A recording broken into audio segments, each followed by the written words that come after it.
Olá, sejam todos muito bem-vindos. Essa é a primeira aula para o concurso da Câmara de Caraguatatuba, aqui no estado de São Paulo, né, onde a gente vai abordar questões como forma de preparação para o cargo de agente legislativo. Nessa aula a gente vai resolver questões da parte de conhecimentos específicos. Desde já, pessoal, eu deixo aqui a dica de apostila, tá, para esse concurso. Essa apostila no formato digital contém 200 questões comentadas e gabaritadas, tá? Questões recentemente aplicadas pela Banca Vunesp em concursos de câmaras municipais, e cada questão foi cuidadosamente selecionada conforme esse edital de Caraguatatuba, tá? Para abordar especificamente aquilo que você precisa estudar. É um material elaborado com questões nos mesmos moldes da prova de agente legislativo, que ajudará demais no treinamento com questões da própria banca, né? E aí as questões vão abordar a língua portuguesa, a parte de matemática e também a parte de conhecimentos específicos. Esse material está disponível em PDF, tá? E pode ser adquirido através dos links que eu vou deixar na descrição e também fixado no primeiro comentário desse vídeo, tá bom? E aí, dado esse recado, pessoal, a gente passa para a resolução das nossas questões, tá? A questão número 1 foi aplicada agora em 2025, é uma questão muito recente, né? Aplicada para a Câmara de Tatuí, para o cargo de agente legislativo, né? Pela própria Banca Vunesp, que é muito importante você estudar com questões da própria banca, tá? E a Vunesp, em cargos aí de câmaras municipais, para cargos de agente legislativo, ela está cobrando mais ou menos o mesmo conteúdo, então é muito importante que você estude com questões da banca. E a questão diz o seguinte, que a emenda constitucional número 19 de 98, ela representa também um dos instrumentos utilizados para a normatização da reforma gerencial no Brasil. Então, a partir dessa emenda, a Constituição Federal Brasileira de 88 passou a adotar explicitamente o princípio Qual que foi o princípio trazido pela emenda constitucional número 19 de 98, né? A letra A diz que é o princípio da publicidade, a letra B diz que é o princípio da impessoalidade, a letra C diz que é o princípio da moralidade, a letra D diz que é o princípio da eficiência e a letra E diz que é o princípio da legalidade. Então, pessoal, essa questão ela avalia o conhecimento, né, sobre as emendas constitucionais, sobre a reforma gerencial do Brasil, né, e suas repercussões aí no texto constitucional, especialmente quanto aos princípios que regem a administração pública. Esses princípios eles estão tratados no artigo 37 da Constituição e eles formam, pessoal, eles formavam o LIMP, né? Que é o princípio da legalidade, impessoalidade, moralidade e da publicidade. Porém,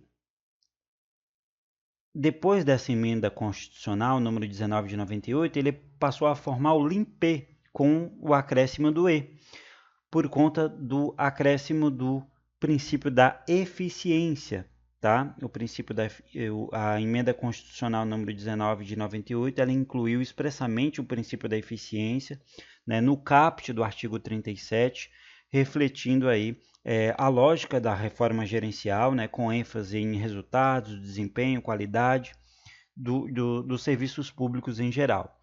E aí, aqui eu trouxe um slide explicativo, né, para que vocês possam printar e ajudar aí no estudo de vocês.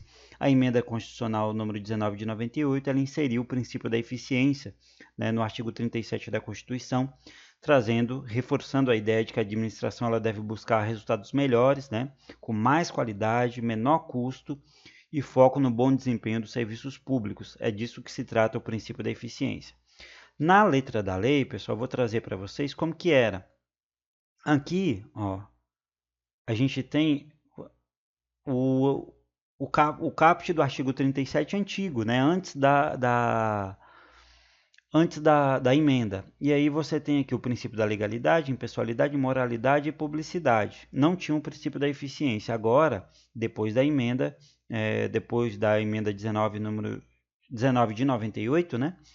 Aí tem aqui também o acréscimo do princípio da eficiência como um dos princípios que orientam a administração pública brasileira no geral.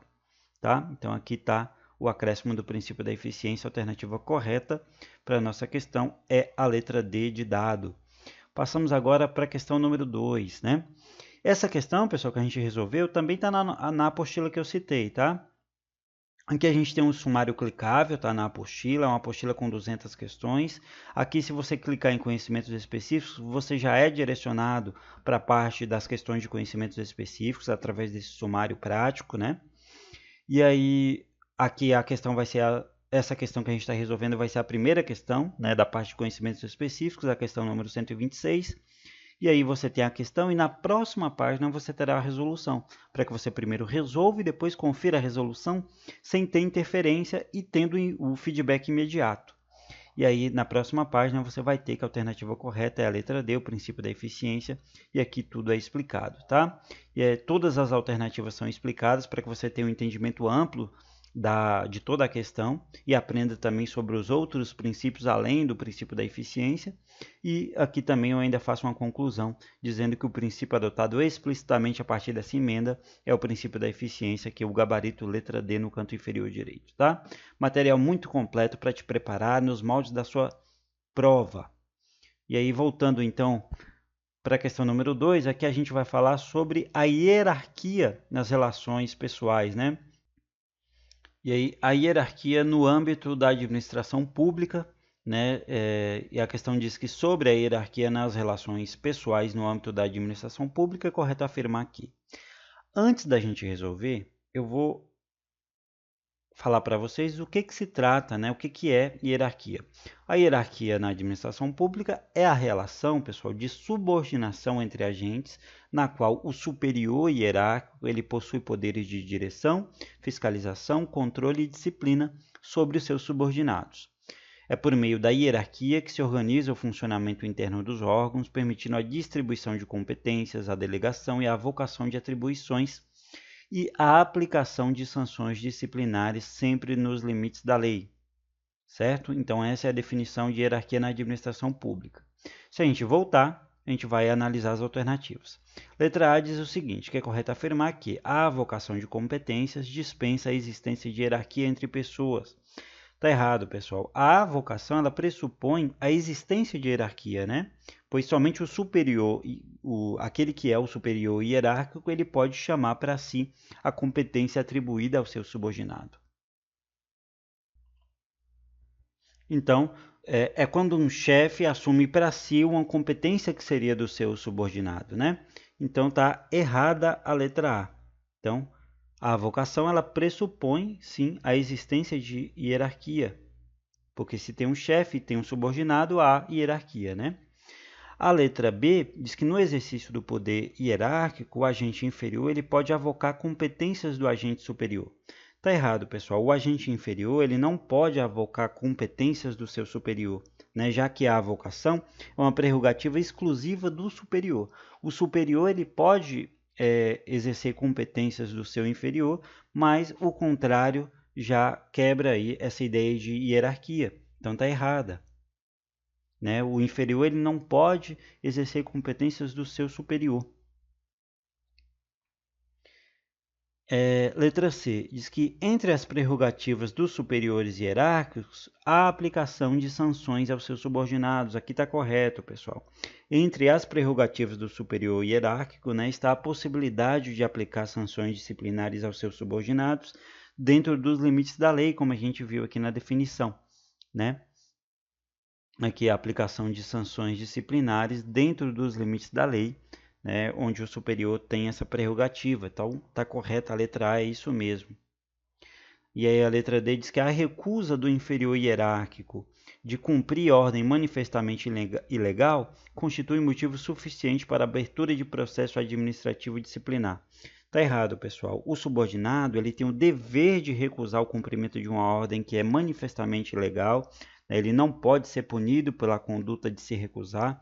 Então, se o superior dá uma ordem que é claramente ilegal, o subordinado ele tem o dever de não cumprir essa ordem, tá? Então, está errada a letra D. A letra E diz que a delegação de competências ocorre apenas entre agentes de nível hierárquico superior para agentes de nível hierárquico inferior. Está errado, pessoal. A delegação de competências ela não ocorre entre superior e inferior hierárquico, né? ela pode existir também fora dessa relação direta de hierarquia, desde que haja uma previsão legal. Então, esclarecendo, delegação de competências, pessoal, é quando uma autoridade transfere a responsabilidade de realizar uma tarefa para outra pessoa ou para outro órgão, né? Mas ainda mantém o controle sobre essa atividade, né? Então, é como passar uma função para alguém fazer, mas sem abrir mão totalmente da sua responsabilidade. E a alternativa está incorreta porque essa delegação de competências ela não depende necessariamente de uma relação de hierarquia entre os agentes, né? Ou seja, não é uma regra que a delegação só aconteça de um superior para inferior e, portanto, a letra E está errada. E aí, o que torna a alternativa C a alternativa correta para a questão número 2. Agora a gente passa para a questão número 3 da nossa aula, tá? Aqui a gente vai falar das diretrizes, né? Uma das diretrizes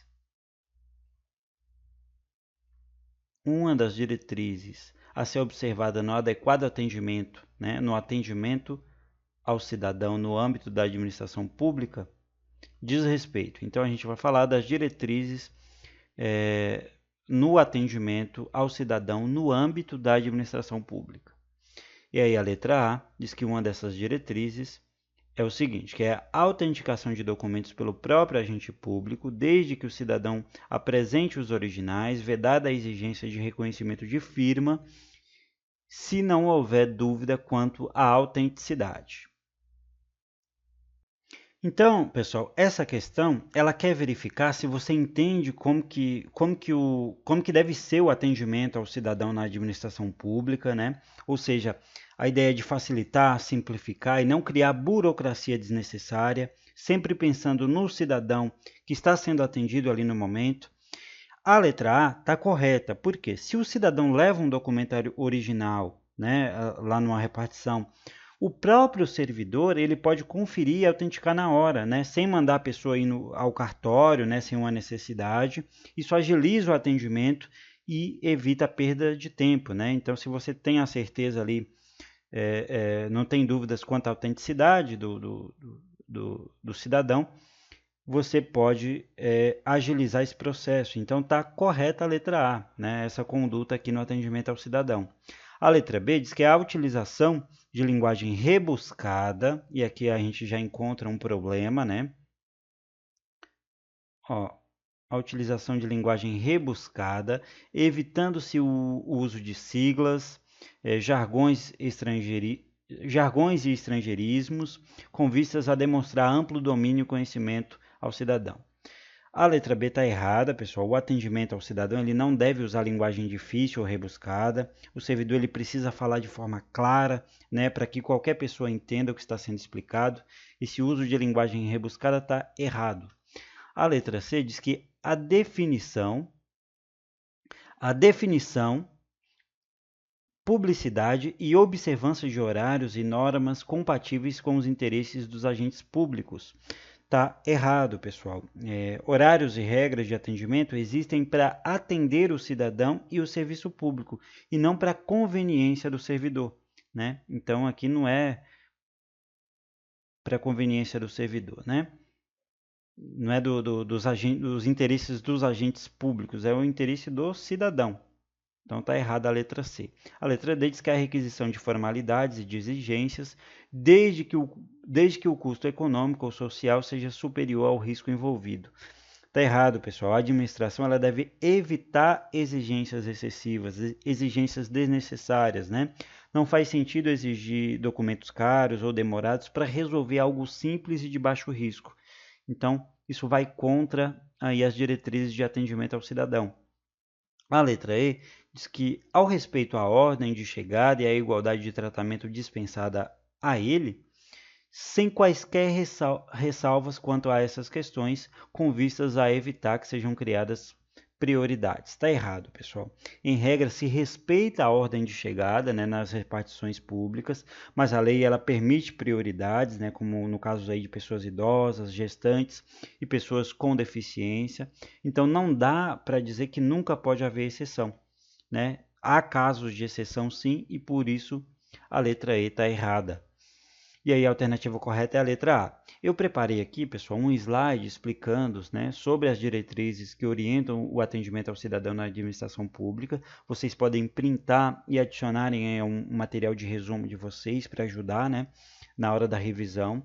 Aqui diz que as diretrizes que orientam o atendimento ao cidadão da administração pública, né, na administração pública, buscam garantir um serviço simples, né, um serviço acessível e eficiente. E aí, entre essas diretrizes, destaca aqui a linguagem clara e acessível a todos, né? Evitando o uso de linguagem rebuscada, como a gente viu lá na questão, né? Facilitando a compreensão de todos os cidadãos. A simplificação de procedimentos, né? Também é uma das diretrizes, né? Evitando aí a redundância da burocracia.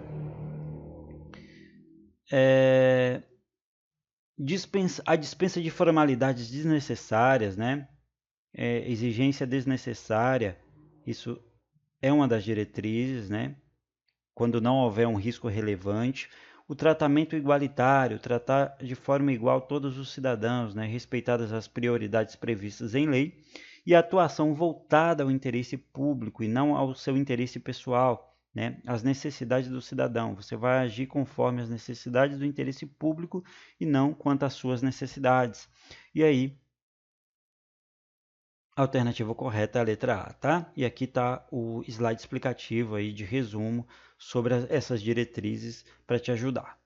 Agora passamos para a questão número 4, aqui onde a gente vai falar do Manual de Redação da Presidência da República, que também é uma situação muito importante, um assunto muito importante cobrado aí nessas provas da VUNESP para câmaras municipais, tá? E aqui diz que, de acordo com o Manual de Redação da Presidência da República, a redação oficial, ela tem como atributo básico, letra A, a concisão, atendendo ao princípio da legalidade na comunicação. A letra B diz que a coesão, atendendo ao princípio da adjetivação das informações. A letra D diz que a clareza, atendendo ao princípio da publicidade de comunicação. A letra D diz que a precisão, atendendo ao princípio do uso da linguagem rebuscada. E a letra E diz que a padronização, atendendo ao princípio do uso de termos técnicos. Então, pessoal, aqui a gente já conseguiria resolver, a gente já conseguiria eliminar algumas alternativas por conta que a gente resolveu a questão anterior, né? Então, daí vem a importância da prática através de questões, né? Porque você já vai pegando, as questões, na verdade, elas vão se repetindo e você já vai criando esse discernimento. E essa questão número 4, pessoal, ela quer saber qual é o atributo básico da redação oficial, segundo o Manual de Redação da Presidência da República, né? Em resumo, o que o manual mais valoriza é que o texto seja fácil de entender, porque o objetivo da comunicação pública é informar o cidadão com clareza e transparência, né? Então, a letra A ela está errada porque fala aqui da concisão atendendo ao princípio da legalidade na comunicação. Está errado, pessoal. A concisão ela é importante, mas ela não é o atributo básico, né? E ela não se liga diretamente ao princípio da legalidade. Ser curto, pessoal, não adianta se o texto não for claro. Então, aqui a letra A a gente já elimina. A letra B diz que a coesão, atendendo ao princípio da adjetivação das informações, está errado, né? A coesão é algo esperado em qualquer texto, mas ela não existe princípio da adjetivação, como está falando aqui. E a redação oficial, ela evita o excesso de adjetivos e de subjetividade, né? Então, ela quer, na verdade, ser mais objetiva. E aí, a letra B se torna errada. A letra C diz que a clareza atendendo ao princípio da publicidade da comunicação. Correto, é isso mesmo, né? A clareza ela é o atributo básico da redação oficial. O texto ele precisa ser entendido por qualquer pessoa, né? O que se conecta ao princípio da publicidade, que exige transparência nos atos da administração. E aqui eu fiz um resumo explicativo, né? Que a redação oficial, segundo o Manual de Redação da Presidência da República, tem como atributo básico a clareza, né? Pois os atos e comunicações da administração pública devem ser facilmente compreendidos por qualquer pessoa, qualquer cidadão, em respeito ao princípio da publicidade. Então, a letra C está correta. A letra D diz que a precisão atendendo ao princípio do uso da linguagem rebuscada. E aí, mais uma vez, a gente se depara com essa questão da linguagem rebuscada, né? Está errada a letra D. A precisão ela é relevante, mas a redação oficial ela não usa a linguagem rebuscada. Pelo contrário, ela prioriza simplicidade e objetividade, como já expliquei. Então, está errada a letra D. A letra E diz que padronização atendendo ao princípio do uso de termos técnicos. Está errado, pessoal. A padronização ela existe para organizar os documentos, né?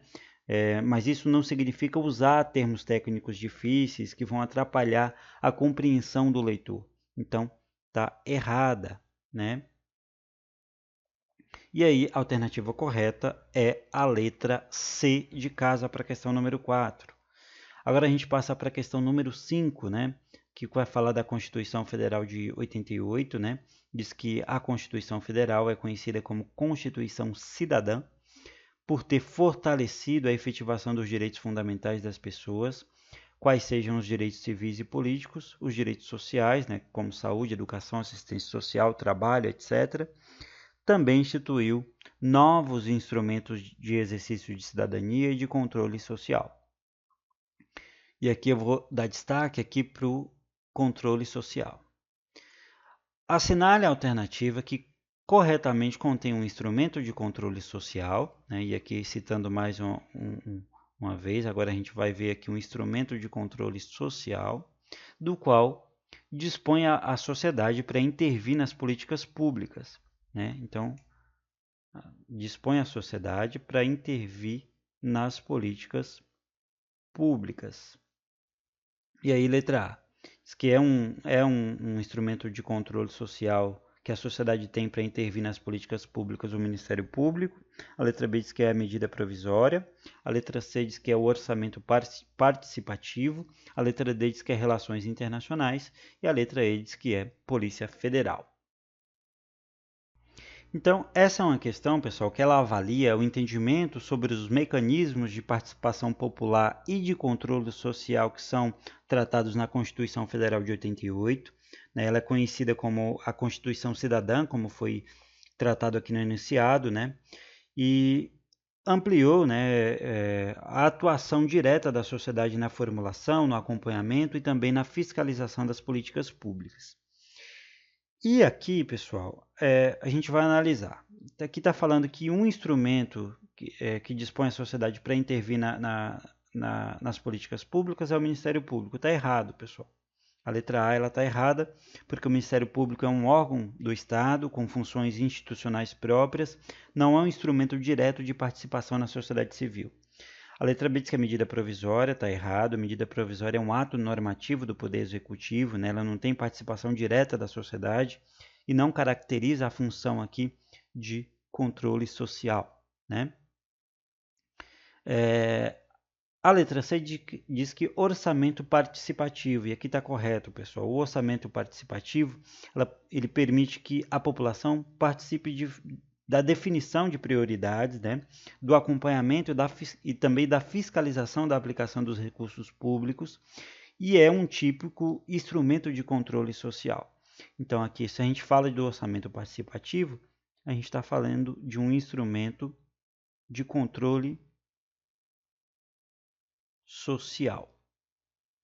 E aí, se a gente vem aqui para a definição, né, o orçamento participativo, por definição, é um instrumento de controle social e participação popular que permite aos cidadãos participar da definição de prioridades, da elaboração da fiscalização, da aplicação dos recursos públicos, contribuindo para decisões mais democráticas e alinhadas às necessidades da comunidade, né? Então, a letra C está correta.